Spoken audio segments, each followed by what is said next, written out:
sebelum saya melakukan observasi Ibu proses pembelajaran di kelas, kita memberikan percakapan terkait dengan pra-observasi kelas Ibu. Ibu, untuk mata pelajaran yang Ibu mau bawakan sebentar ini, kira-kira tujuan pembelajarannya apa Ibu? Tujuan pembelajarannya adalah memahami penjelasan guru mengenai pemikiran-pemikiran yang melandasi peristiwa-peristiwa penting di Eropa, antara lain merkantilisme dan Renaissance, dan juga pengaruhnya bagi kehidupan bangsa Indonesia serta bangsa lain di dunia pada masa kini. Oke, itu tujuan pembelajaran yang Ibu hendak capai. Terus area pengembangan yang hendak dicapai apa Ibu? Area pengembangan yang hendak dicapai itu yang pertama terwujudnya tujuan pembelajaran yang diharapkan. Yang kedua, pembelajaran yang berpusat pada peserta didik, dan yang ketiga terpenuhinya minat dan bakat siswa. Oke Ibu, terus strategi yang dipersiapkan apa Ibu? Oke, baik, strategi yang dipersiapkan yakni melakukan penerapan pembelajaran yang menggunakan. Terus strategi yang dipersiapkan apa Ibu? Baik, strategi yang saya persiapkan yakni melakukan penerapan pembelajaran yang menggunakan metode pembelajaran berdiferensiasi dan KSE. Oke, baik Ibu, terima kasih. Semoga kegiatan proses pembelajaran di kelas sebentar dapat berjalan dengan baik. Oke, Terima kasih Bu. Terima kasih. Siap.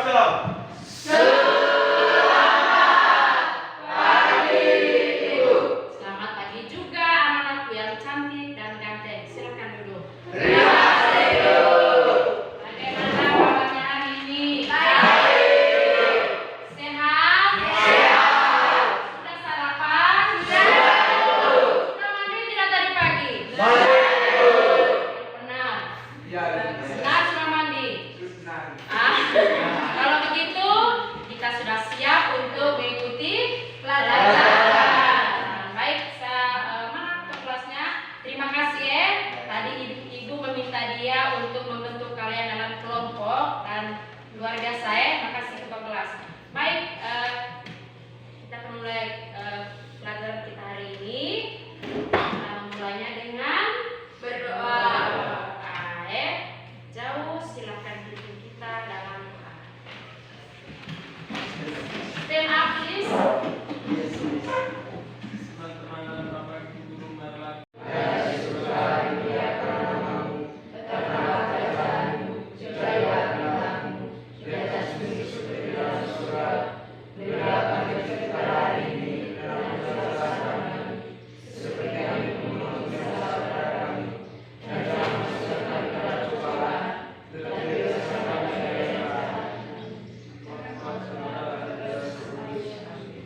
Baik, terima kasih jauh.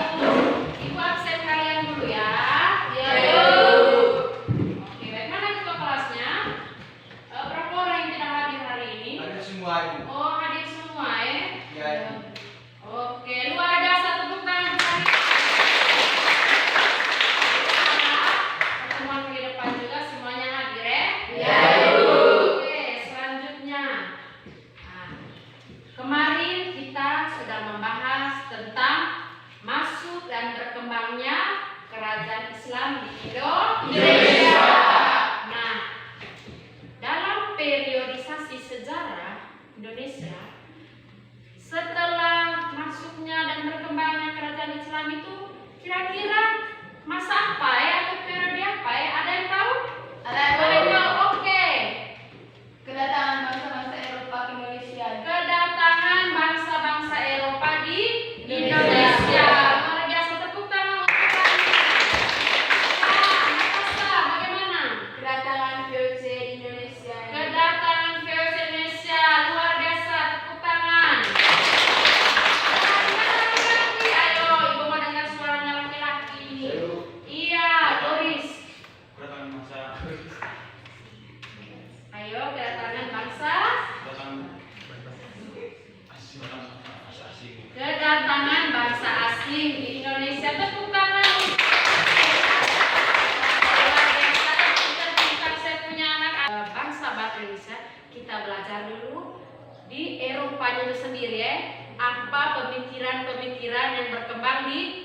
Eropa. Hingga tujuan pembelajaran kita hari ini yakni setelah kalian mengikuti proses pembelajaran hari ini, kalian bisa memahami mengenai pemikiran-pemikiran yang melandasi peristiwa-peristiwa penting di Eropa, yakni merkantilisme dan Renaissance. Ada 3 yang lain tapi akan dibahas minggu depan ya. Pertemuan kali ini kita membahas tentang merkantilisme dan Renaissance. Oke, sudah siap? Sudah siap. Yang terakhir toh? Kita bangun berdiri. Ayo berdiri. Oke, sudah? Tahu lagu Bangun Pemuda Pemudi? Tahu. Tangan kaki ya. 1, 2, 3. Bangun Pemuda Pemudi Indonesia.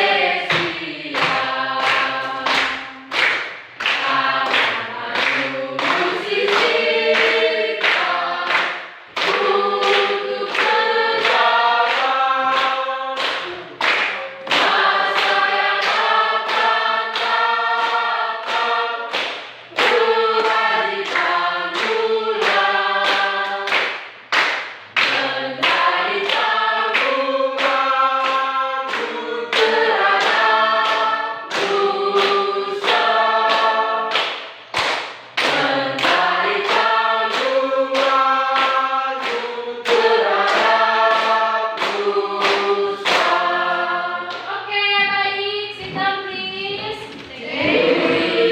Oke, sekarang kita langsung ke pembelajaran kita ya. Ibu sudah siapkan. Kita akan menonton video video tentang materi Renaissance dan merkantilisme. Jadi ibu harap konsentrasi pandangan semua lihat ke video. Siapkan berpoin dengan kertas, anak-anakku yang cantik dan ganteng. Kalian bisa menulis informasi apa saja yang kalian dapatkan di Video. Nanti ibu putar video kali ya.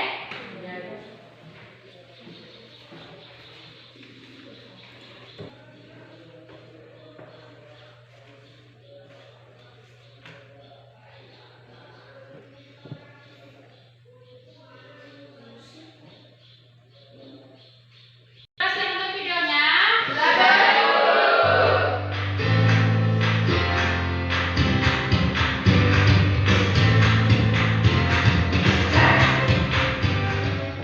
Tahukah kamu, selama abad pertengahan dulu, Eropa pernah mengalami masa suram atau sering disebut dengan Dark Age, dikarenakan pada masa itu ilmu pengetahuan terkesan berkurang.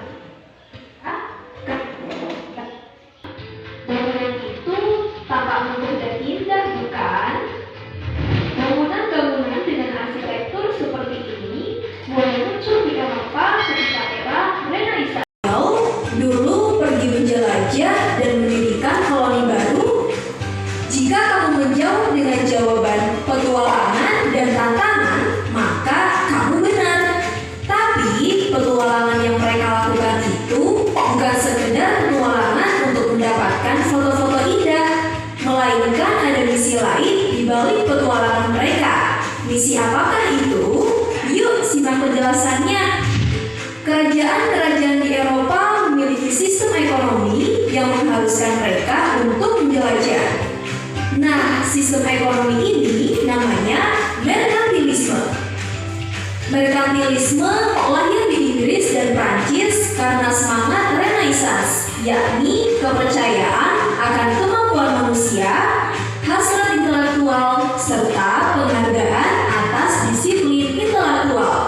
Singkatnya, merkantilisme itu berarti konsep ekonomi yang menitik beratkan pada kesejahteraan sebuah negara hanya ditentukan oleh banyaknya aset atau modal yang disimpan oleh negara yang bersangkutan. Oleh karena itulah, besarnya volume perdagangan global sangat penting.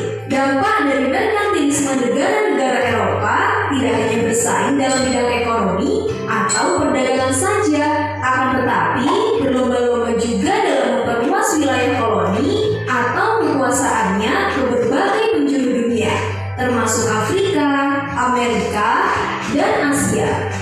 Indonesia juga merasakan dampak merkantilisme yang bisa dilihat dari peristiwa sejarah, yakni kedatangan bangsa-bangsa Barat ke Nusantara, berdirinya VOC, pemberlakuan sistem sewa tanah oleh Raffles, dan penerapan kerja rodi oleh Belanda. Pengaruh masa Renaissance tidak hanya pada bidang kesenian, kebudayaan, politik, maupun ilmu pengetahuan, tetapi juga menyebabkan sikap kritis terhadap kehidupan gereja atau agama.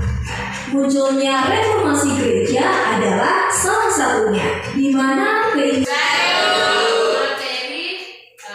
Renaissance dan merkantilisme. Ada hubungan tidak dengan pertanyaan yang Ibu tanyakan ke kalian tadi? Ada. Kalian sudah menjawab, atau setidaknya kalian sudah mengerti sedikit alurnya ya? Oke, satu kali lagi putarkan video. Itu sampai mulai. Baik, luar biasa. Nah, sekarang Ibu akan memberikan kalian tugas ya. Disatukan dengan tugas tadi tuh yang kalian menulis informasi yang kalian dapatkan di video tadi ya. Nah, Ibu akan memberikan kalian materi. Nanti kalian membaca materi, membahasnya, mendiskusikannya dengan teman-teman, lalu mempresentasikannya di depan kelas ya. Bisa mengerti atau di dari kelompok masing-masing saja ya? Bisa siap? Siap. Oke. Ini untuk kelompok 1, ini untuk kelompok 2, baik kelompok 3 dan kelompok 4. Nah, selanjutnya kelompok 1 kamu membahas tentang bagaimana bermulanya itu pemikiran Renaissance di Eropa dan bagaimana caranya penerapannya. Sedangkan kelompok 2 bagaimana dampak Renaissance bagi dunia dan juga Indonesia Kelompok 3 tentang hal-hal yang mencetus pemikiran merkantilisme, lahirnya merkantilisme di Eropa dan bagaimana penerapannya. Sudah mengerti? Selanjutnya untuk kelompok 4 bagaimana dampak dari penerapan merkantilisme baik bagi dunia maupun bagi Indonesia. Sebelum kalian diskusi dalam kelompok, kita yel-yel dulu ya. Berdiri. Nah, tepuk semangat.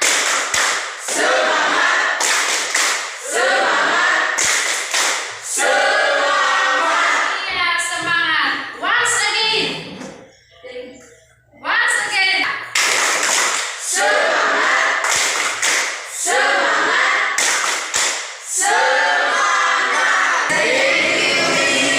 Oke, saya berikan waktu kalian 15 menit dari sekarang untuk mengerjakan dan mendiskusikan. Berikan 15 menit ya. Maka waktu itu untuk berdiskusi, bukan untuk ngobrol. Dengar itu? Oke, silakan.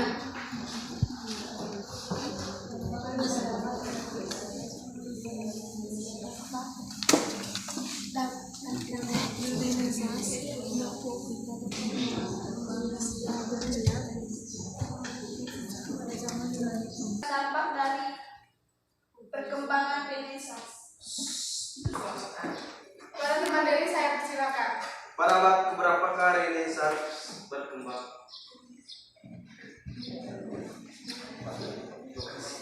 Sekarang saya akan coba menjawab pertanyaan dari teman aku.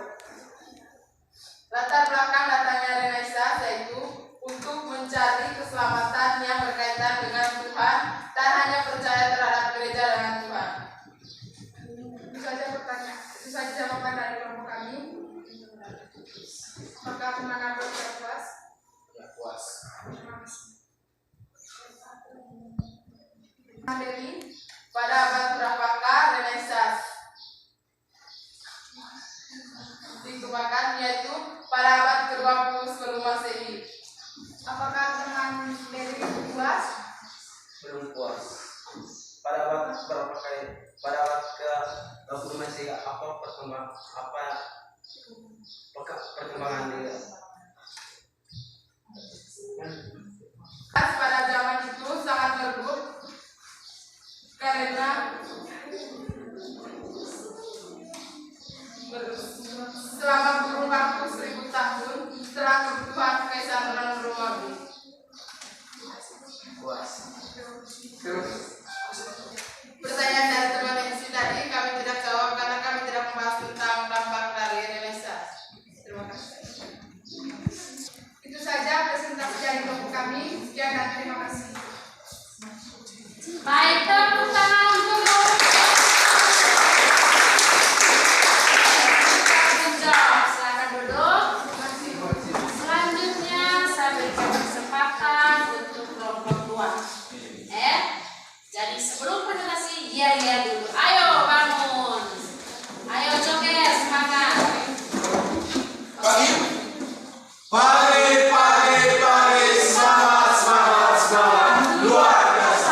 sini kami akan membahas tentang masa Renaissance.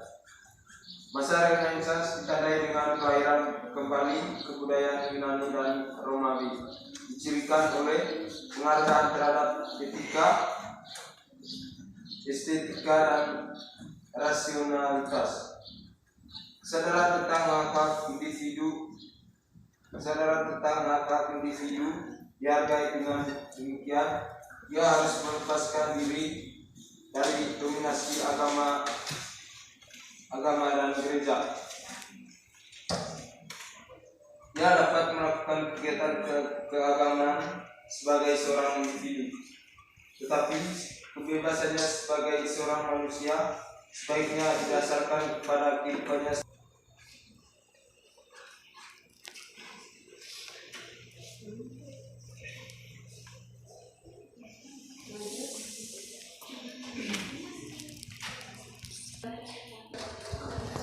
Lebih ada lagi, saya Jelaskan dampak dari Renaissance. jawab pertanyaan dari Vila.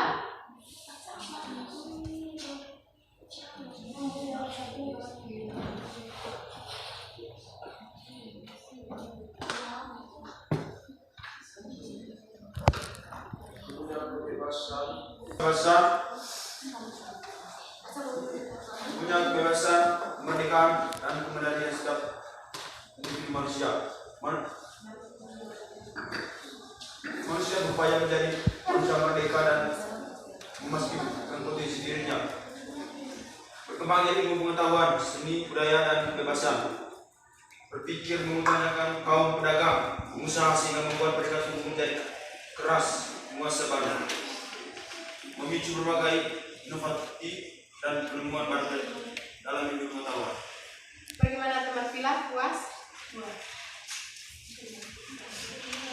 Pertanyaan Evi.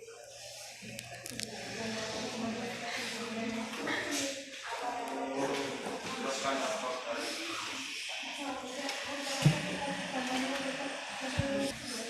Sekian dan terima kasih. Moderatornya sangat bersemangat. Oke, Ibu berikan kesempatan untuk kelompok 3. Ayo silahkan berdiri. Ayo yel-yelnya dulu keluar. Salut. Salut, salut. Salut, salut. Salut. Salut atau salus?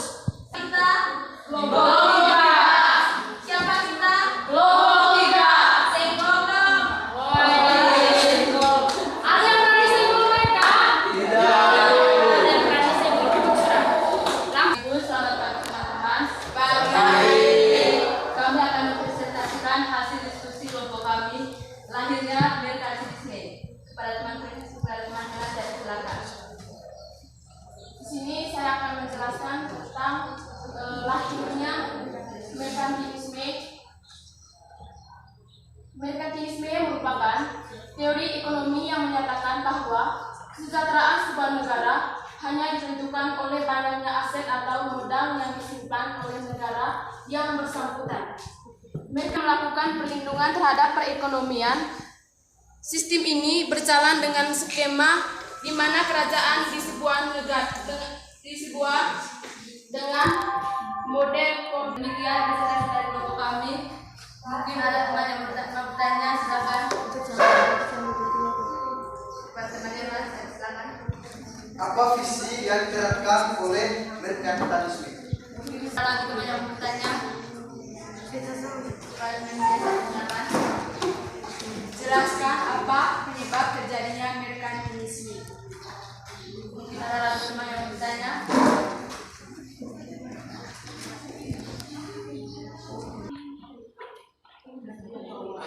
Jawab pertanyaan dari teman-teman.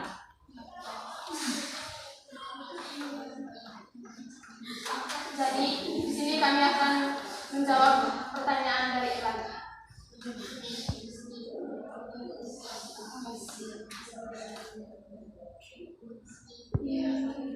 Kontrol semua pandangan di kolonialnya. Terima kasih.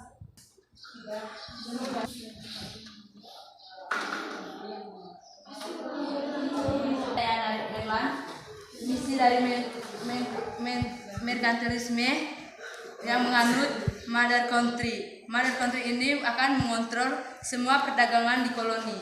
Koloni ini dilarang untuk berdagang dengan koloni lain atau kerja lain.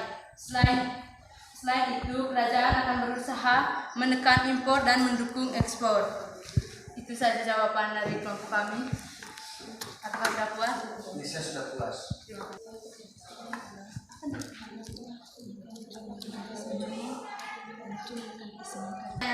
Teman mulia. Dalam perkembangannya, tidak hanya Inggris dan Prancis yang menjalankan merkantilisme, tetapi hampir sebagian negara Eropa juga menjalani politik merkantilisme.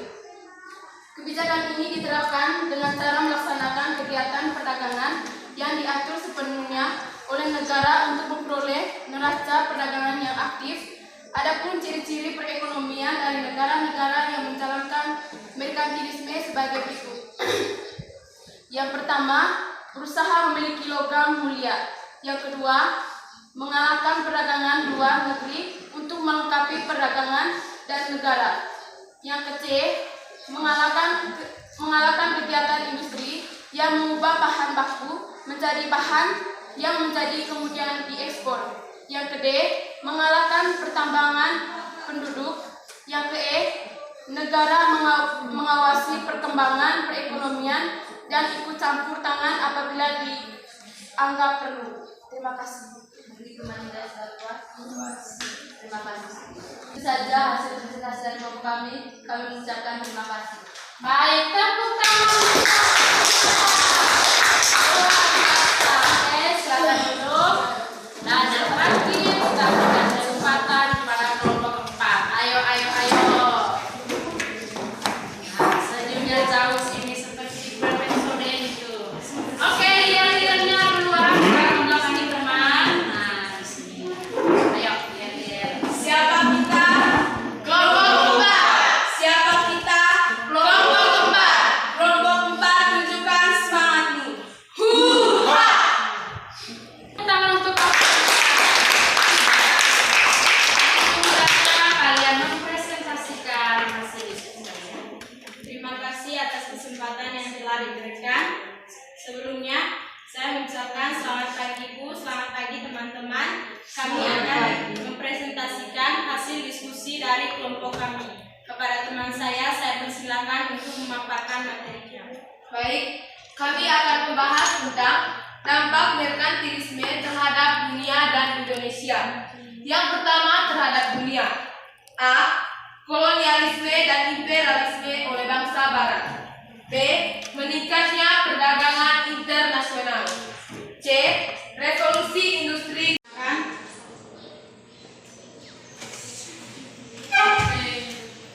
Kepada teman saya persilakan untuk bertanya. Apa dampak dari merkantilisme bagi kehidupan sekarang? Mungkin ada lagi yang mau bertanya? Kepada teman Nancy, saya persilakan untuk bertanya. Jelaskan latar belakang merkantilisme. Kami akan menjawab pertanyaan. Jadi sebelumnya mohon maaf untuk teman Sisa dan teman Nancy. Kedua pertanyaan dari teman kami skip karena kedua pertanyaan tersebut di luar dari materi yang kami paparkan. Yang saya maaf untuk teman lain, yang saya maksud itu untuk kehidupan yang pada masa itu. Baik, saya akan menjawab pertanyaan dari teman Sisa.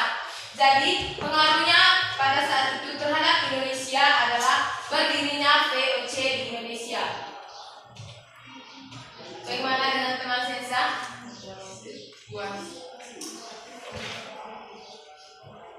Pertanyaan yang kedua dari teman Nancy kami skip karena di luar dari materi yang kami paparkan. Demikian itu saja presentasi dari kelompok kami. Sekian dan terima kasih. Baik, tepuk tangan untuk kelompok 4. Silakan. Terima kasih. Ting ting.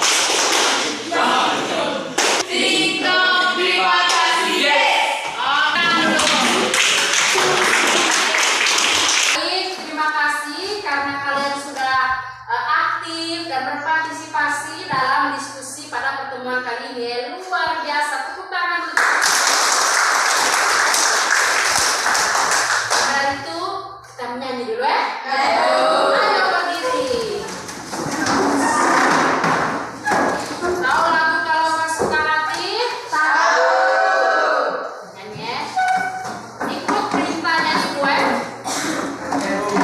1, 2, 3. Kalau kau suka hati tepuk tangan. Kalau kau suka hati tepuk tangan. Kalau kau suka hati mari kita lakukan. Kalau kau suka hati tepuk tangan. Kalau kau suka hati injak bumi. Kalau kau suka hati injak bumi. Kalau kau suka hati mari kita lakukan. Kalau kau suka hati injak bumi. Kalau kau suka hati menematlah. Oke, baik.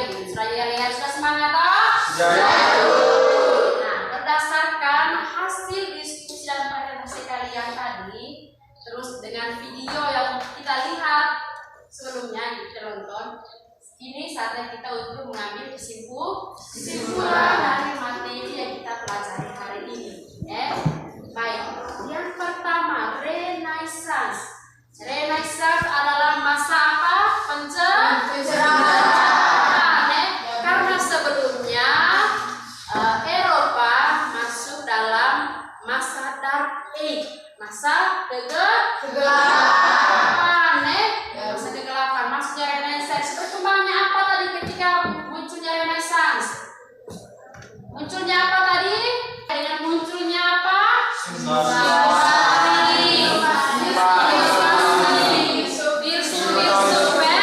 Ada kemajuan di bagian inovasi di bagian ilmu pengetahuan, teknik, munculnya karya-karya sastra besar, beberapa ilmuwan seperti Galileo Galilei, munculnya berbagai macam ilmu seperti heliosentris dan lain sebagainya.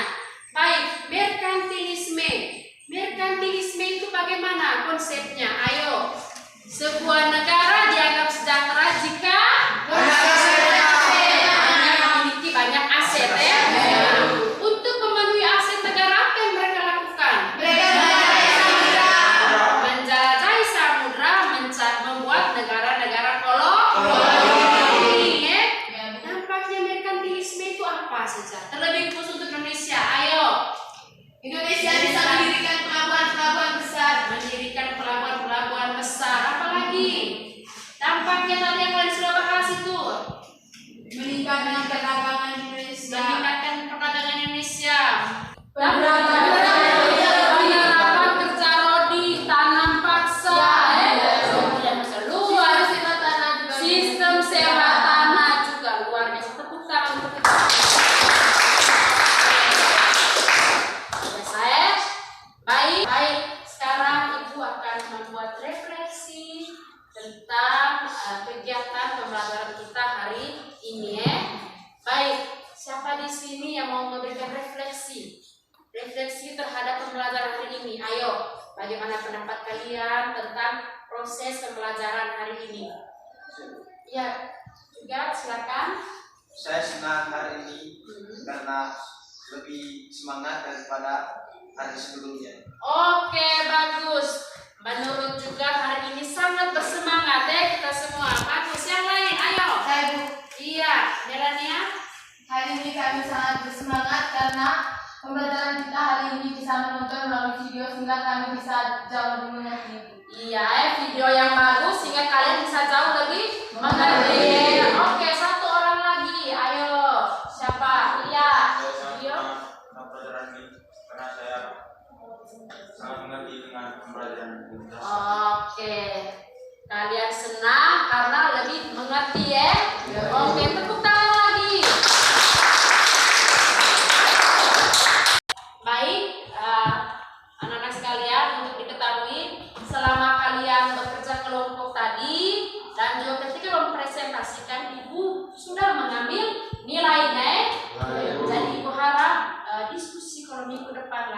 lebih bersemangat materi-materinya harus ditampilkan secara bagus dan dipresentasikan secara maksimal yaitu ada penilaiannya semua Oke, dan juga belajar lagi lebih giat Minggu depan kita akan belajar tentang pemikiran-pemikiran yang berkembang di Eropa, yakni Aufklärung, reformasi gereja, dan revolusi Industri.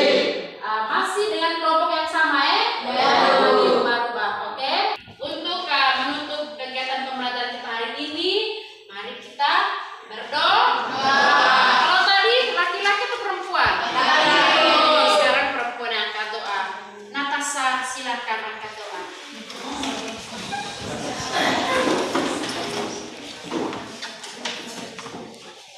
Marilah kita siapkan hati untuk berdoa dalam nama Bapa. Bapa kami yang di surga, dimuliakan namamu.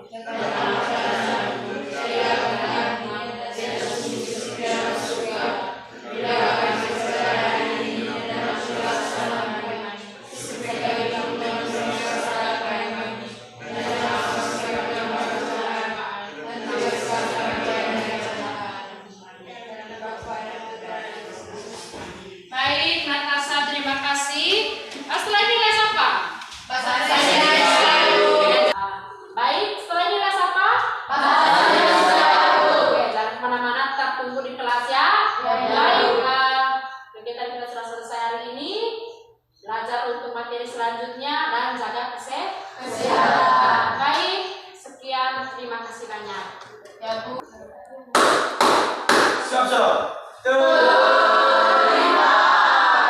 pagi Ibu. Selamat pagi Bu Novi. Selamat pagi untuk kita semua. Pada kesempatan ini kami akan melakukan coaching supervisi akademik. Tujuan dalam coaching supervisi akademik ini untuk mengetahui dan mengevaluasi jalannya proses pembelajaran di kelas serta untuk menentukan rencana tindak lanjut ke depannya guna mewujudkan pembelajaran yang berkualitas dan mengakomodir kebutuhan siswa yang beragam. Baik, setelah tujuan pembelajaran ini, sebentar saya akan melakukan coaching dengan teman saya. Sebelumnya saya ingin perkenalkan diri. Pada kesempatan ini saya Heribertus Darsin, calon guru penggerak angkatan 7 dari Kabupaten Manggarai Timur. Ada di tengah kami ini ada Ibu Astika selaku pengajar praktik dan teman saya Ibu Novita Saridaldo itu sebagai guru mata pelajaran sejarah di SMA Negeri 7 Borong. Oke, Ibu Novi, selamat pagi Ibu. Selamat pagi. Bagaimana kabar hari ini Ibu? Puji Tuhan, sehat. Baik Ibu, kemarin dalam supervisi di kelas kita sudah melakukan pra-observasi dan observasi dan pasca observasi. Nah, tentu dalam proses itu Ibu, kira-kira bagaimana perasaan Ibu selama proses pembelajaran di kelas yang kita lakukan kemarin? Baik, selama proses pembelajaran di kelas kemarin saya merasa sangat senang karena saya bisa berbagi ilmu dengan siswa-siswa. Oke, terus Ibu, terus apakah ada hal-hal yang baik atau yang kurang baik selama proses pembelajaran di kelas kemarin itu? Baik, dalam pembelajaran kemarin ada beberapa hal baik, yakni saya membuat RPP berdiferensiasi, saya juga menerapkan pembelajaran sesuai dengan RPP berdiferensiasi, saya menggunakan media yang baik dan menarik untuk memaparkan materi, dan juga pada proses pembelajaran itu berpusat pada peserta didik. Baik Ibu, terima kasih karena Ibu sudah sedikit menjelaskan atau menjelaskan terkait dengan hal itu. Terus Ibu kira-kira menurut Ibu nih dari skala 1, 0 sampai skala 10, posisi Ibu itu kira-kira di skala berapa? Kegiatan pembelajaran kemarin. Iya. Bagi saya skalanya 7,5 sampai 8. Oh iya, Ibu luar biasa karena itu merupakan yang bagus dari skala itu. Terus kira-kira Ibu dalam proses pembelajaran ini adakah hal yang perlu ditingkatkan?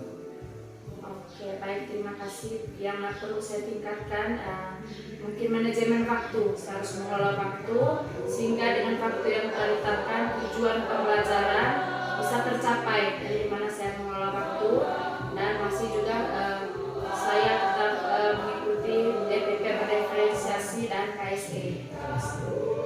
Terus dari rencana ibu ke depan kira-kira bagaimana? Tadi kan itu yang perlu ditingkatkan, sekarang mungkin rencana ibu ke depan kira-kira bagaimana? Oke, baik. Rencana ke depan, setiap kali saya melakukan pembelajaran, saya akan melakukan refleksi. Nah, dari refleksi ini saya menentukan apa yang harus dirubah, apa yang harus ditingkatkan. Ketika saya melakukan refleksi, maka saya akan menghasilkan pembelajaran lebih baik lagi seperti sebelumnya, dan juga tetap menggunakan DPP berdiferensiasi dan KSE, tetap berpusat pada siswa dan melakukan pembelajaran sesuai dengan kebutuhan siswa. Baik Ibu, memang hal itu yang diharapkan Ibu. Nanti dari pembahasan yang sudah saya jelaskan selama ini proses pembelajaran di kelas, seperti Ibu sudah menerapkannya dengan baik. Terus untuk waktu pelaksanaan Ibu, waktu pelaksanaan tadi mungkin bisa direfleksikan lagi terkait dengan waktu. Ya, baik. Dalam waktu pelaksanaan mungkin saya harus lebih banyak waktu ke kegiatan inti daripada kegiatan awal gitu, agar lebih kompleks kegiatan pembelajaran. Iya, tujuan pembelajaran. Akhirnya tujuan pembelajaran bisa tercapai. Ya, memang betul Ibu, dalam proses pembelajaran itu memang RPP berdiferensiasi itu kemarin sangat bagus dan sangat keren, tetapi kita juga harus bisa mengakomodir waktu sesuai dengan yang telah ditetapkan, yang mengalokasikan waktu. Terus Ibu, kira-kira komitmen yang Ibu lakukan ke depan ini, komitmen yang Ibu terapkan ke depan kira-kira bagaimana? Baik, komitmen dari saya ialah saya akan tetap terus menerapkan hal-hal baik yang saya ketahui tentang DPP diferensiasi, Merdeka Belajar, yang saya ketahui saya terapkan kepada siswa dengan tetap berpusat pada pendidik dan melihat apa kebutuhannya mereka. Saya selalu menanyakan apa kebutuhan mereka, menilai, lalu saya akan melakukannya seperti begitu. Ya Ibu, memang proses pembelajaran itu memang harus berpusat pada murid. Kita juga lihat bahwa kebutuhan murid itu seperti apa, sehingga memerdekakan mereka dalam proses pembelajaran di kelas. Ibu, mungkin ini hasil aplas sedikit yang terakhir dari saya sangat bersyukur dan terima kasih karena Ibu benar-benar menerapkannya kemarin dalam proses pembelajaran di kelas. Semoga hal baik yang saya lakukan selama ini juga Ibu praktikkan dan Ibu juga bisa mengimbaskannya ke teman-teman lain di SMA Negeri 7 Lorong, sehingga benar-benar bahwa lembaga kita ini memang benar-benar merupakan lembaga yang bisa menerapkan proses pembelajaran yang berpusat pada murid itu sendiri.